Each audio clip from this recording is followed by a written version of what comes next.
बिस्मिल्लाहिर्रहमानिर्रहीम अस्सलामु अलैकुम रहमतुल्लाह। डोनाल्ड ट्रंप ने की है बहुत बड़ी तैनाती। और ये तैनाती अभी तक इस हुकूमत के गले पड़ी हुई है, अभी तक। और वो अब पीछे पड़ गया इनके, क्योंकि इन्होंने पंगा लिया है उससे। और पंगा इज़ नॉट चंगा। इन्होंने पंगा तो ले लिया, अब इनको भुगतना भी पड़ेगा। अब उसका खमियाजा भी भुगतना पड़ेगा। और पंगा लेके अब ये अपनी जान नहीं छुड़ा सकते। इनकी खलासी नहीं हो सकती कि पंगा तो लेके बैठ गए और अब कहें कि अब इनकी जान छूट जाएगी। ये पूरी गवर्नमेंट की, देश के अंदर ये जितने वज़ीर मशीर सारे के सारे लोग शामिल हैं, क्योंकि ये दो नंबरियाँ करने में, चालाकियाँ करने में, ये मक्कारियाँ करने में तो बड़े तेज़ हैं। लेकिन आगे से इनको टक्कर गया अमेरिका। एक तो पहले पाकिस्तानी कौम के सामने इमरान खान ने इनको जिस तरीके से बेनकाब किया, नंगा किया, और इनकी एक एक यारी और मक्कारी को, झूठ को, फरेब को, दो नंबरी को, धोखे को आवाम के सामने बेनकाब किया। क्योंकि ये पिछले 75 सालों से, को छोटा सा तो नहीं होता, पिछले 70 सालों से या पिछले 50 साल लगा लें, छोड़े पीछे की बातें, ये शरीफ ख़ानदान, जरदारी ख़ानदान तकरीबन 1970 से ये इन्होंने मुल्क के साथ जो खिलवाड़ किया, आज मुल्क जो है वो इस सतह पर पहुंच गया कि हमसे बाद में आज़ाद होने वाले ममालिक वो कहाँ से कहाँ चले गए। वो चांद पर चले गए, वो तरक्की और खुशहाली में कहाँ से कहाँ चले गए। लोगों का वहाँ पर तरक्की और खुशहाली का लेवल कहाँ चला गया। और हम आगे जाने के बजाय उल्टा पीछे रिवर्स गेयर इन लोगों ने लगाया, शरीफ ख़ानदान, जरदारी ख़ानदान ने, और मुल्क का बेड़ा गर्क करके रख दिया। और अपनी जायदादें, प्रॉपर्टियाँ, बैंक बैलेंस और लंदन के फ़्लैट, उसके अंदर इतनी तरक्की हो गई। ज़ात के अंदर इनके अपने ज़ाती मफादात और प्रॉपर्टियाँ, उसके अंदर बड़ी तरक्की हो गई। मुल्क का बड़ा गर्क हो गया, क्योंकि मुल्क का ख़जाना खा गए ये लोग। तो अब ये अमेरिका की जानिब से जो नई तैनाती हुई है, डोनाल्ड ट्रंप ने की है रिचर्ड ग्रेनल की, वो इनकी ऐसी बैंड बजा रहा है कि इनको अब सुख का सांस नहीं मिल रहा। बार बार जो है वो इनकी ऐसी तबाही फेर रहा है, जैसे इन्होंने मुल्क की तबाही फेरी, ऐसे ही वो इनकी तबाही फेर रहा है। अब आगे के हालात को देखते हुए, मामलात को देखते हुए, 20 जनवरी के बाद क्या सूरत हाल बननी है, जो पाकिस्तान का सफारत खाना अमेरिका में मौजूद है, उन्होंने एक साइफ़र भेजा। साइफ़र आया, उसके अंदर ये पूरी मालूमात, इन्फॉर्मेशन बताती है।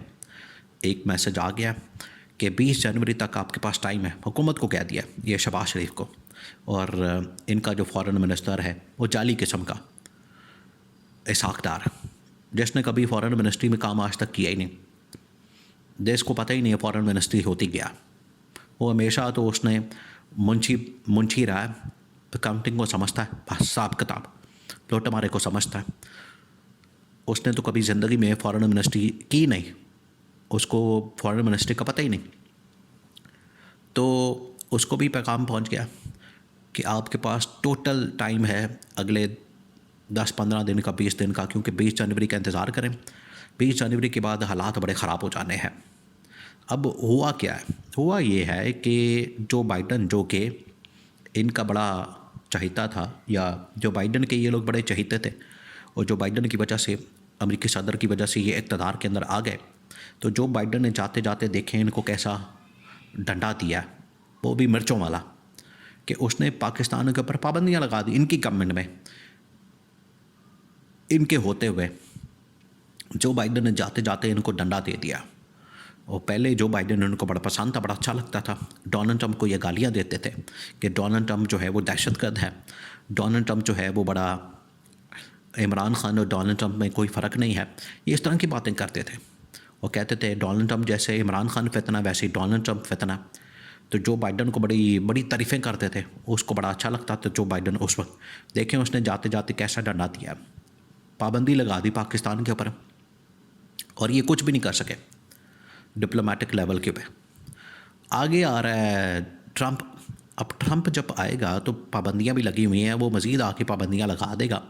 वो तो अब जो असेसमेंट आई है साइफ़र के में, अब जो असेसमेंट दी गई, एनालिसिस दिया गया कि जो ट्रंप है वो तो है प्रो इमरान खान या प्रो पीटीआई, वो प्रो नून लीग और पीपल्स पार्टी नहीं है, वो तो जो बाइडन था। जो बाइडन ने इनको जितना करना था इनके लिए सपोर्ट और इनके लिए जो इनको सपोर्ट फराहम करनी थी वो तो कर दी।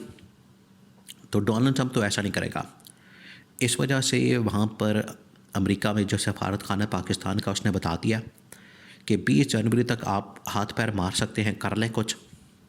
एक तो इनकी नालायकी देखें कि अमरीकी सफारत खाना जो इस वक्त अमेरिका में पाकिस्तान का सफारत खाना है, उसके अंदर ऐसे नालायक लोग हैं। नून लीग के, अच्छी बात है उनके अपने गले पड़ गए हैं, नालायक लोग वहाँ पर कुछ करने के बजाय हुकूमत को बता रहे हैं कि हाँ गेम हाथ से निकल गई है, चीज़ें हाथ से निकल गई हैं। और ये बड़ा खुफिया मैसेज आया है, बहुत ही खुफिया मैसेज, बड़ा कॉन्फिडेंशियल किस्म का, कि गेम हाथ से निकल गई है और ट्रंप जो है वो नहीं मानेगा, ट्रंप हमारी बात नहीं सुनेगा। ट्रंप बड़ा गुस्से वाला आदमी है, वो उसको अगर कोई कंट्रोल कर सकता है, पकड़ सकता है, उसको लेवल पे जाके उसको जवाब दे सकता है, वो सिर्फ इमरान खान है। देखिए इमरान खान ने दिया था जवाब, ऐसी तो नहीं डोनाल्ड ट्रंप बाद में फिर फ़ैन हो गया था इमरान खान का, क्योंकि डोनाल्ड ट्रंप ने आते साथ ही ट्वीट किया, उसने कहा कि ये पाकिस्तान हमारा खा गया पैसा, डॉलर खा गया, ये खा गया, वो खा गया। इमरान खान ने पे ट्वीट करके कहा नहीं था ओ बंदे का पुत्र बन जा, इस तरह की ट्वीट मत कर। इमरान खान ने दो टोक अंदाज में ट्रंप को कहा था कि इंसान का बच्चा बन। ये जो हमारे ऊपर इल्ज़ामात लगा रहे हैं आप कि पाकिस्तान खा गया, पाकिस्तान कुछ नहीं खा गया। आपने दिया है टोटल 5-10 अरब डॉलर, पाकिस्तान का नुकसान हो गया 100 अरब डॉलर का। तो कहाँ 5 अरब डॉलर या 4 अरब डॉलर और कहाँ 100 अरब डॉलर। फिर हमने कोई 80,000 से 1 लाख लोगों को बर्बाद किया यहाँ पर। तो ये इस वजह से फिर इमरान खान ने उसको जवाब दिया था डोनाल्ड ट्रंप को, उसके ट्वीट के ऊपर ट्वीट करके कि इंसान का बच्चा बन। फिर वो बंदे का पुत्र बन गया। फिर वो बड़ी तारीफ़ें करता था इमरान खान की, अपने घर भी उसने बुला लिया, चाय शाय और खाना छाना, उसके बीवी बच्चे उसके साथ सेल्फियाँ बनाते रहे इमरान खान के साथ। तो ये इमरान खान कहता है कि ये गोरों को डील करना मुझे आता है, आप इनके सामने मिन करेंगे, आप इनके सामने बिल्कुल इनके लम्बे पड़ जाएंगे, फिर ये आपके ऊपर चढ़ जाएंगे। लेकिन जैसे ही आप इनको आंखों में आंखें डाल के बात करेंगे तो फिर ये आपसे डरेंगे, फिर ये आपकी इज़्ज़त करेंगे। ये साइकी है जो इमरान खान ने वहाँ पर, क्योंकि इमरान खान ने बड़ा वक्त गुजारा है इनके साथ, गोरों के साथ, अमेरिका में, बरतानिया में। तो अब ये फंस गए। अब ये कह रहे हैं कि 20 जनवरी के बाद ट्रंप जो है वो एक बिल्कुल नई पॉलिसी, नई चीज़ें लेकर आ रहा है। और पाकिस्तान के हवाले से जो ख़ास तौर पर रिपोर्ट होगा, ब्रीफिंग होगी, वो करेगा रिचर्ड ग्रेनल, और वो तबाही फेर देगा।